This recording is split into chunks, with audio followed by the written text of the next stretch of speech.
দ্রোহীদের আক্রমণের মুখে রাজধানী দামেস্ক ছেড়ে পালিয়েছেন সিরিয়ার প্রেসিডেন্ট বাশার আল আসাদ। আনুষ্ঠানিক ঘোষণা না এলেও এর মধ্য দিয়ে তার দীর্ঘ ২৪ বছরের শাসনের অবসান হয়েছে বলে ধারণা করা হচ্ছে।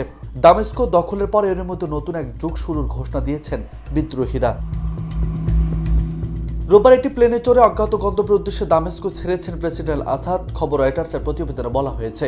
এর আগেই সিরিয়ার রাজধানীতে প্রবেশের কথা জানান বিদ্রোহীরা। দামেস্কের উপকণ্ঠে একটি কারাগার থেকে বন্দীদের মুক্ত করে দেওয়া হয়েছে বলেও ঘোষণা দেওয়া হয়।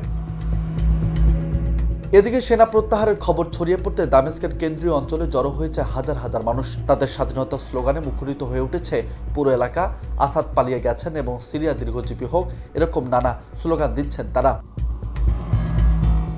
অনলাইনে প্রকাশিত এবং আল জাজিরা যাচাই করা একটি ভিডিওতে দেখা যায় উমাইদ স্কয়ারের একটি পরিত্যক্ত সামরিক ট্যাঙ্কের উপর দাঁড়িয়ে মানুষ উল্লাস করছে এবং উদযাপনের গান গাইছে।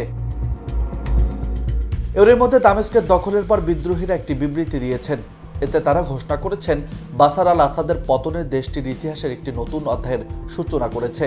বাথ শাসনের অধীনে ৫০ বছরের দমন এবং ১৩ বছরের অপরাধ নিপীড়ন ও স্থান চুক্তির পর দীর্ঘ সংগ্রামের মাধ্যমে বিভিন্ন দখলদার বাহিনীর বিরুদ্ধে লড়াই করে আজ আমরা সেই অন্ধকার যুগের সমাপ্তি ঘটিয়েছি।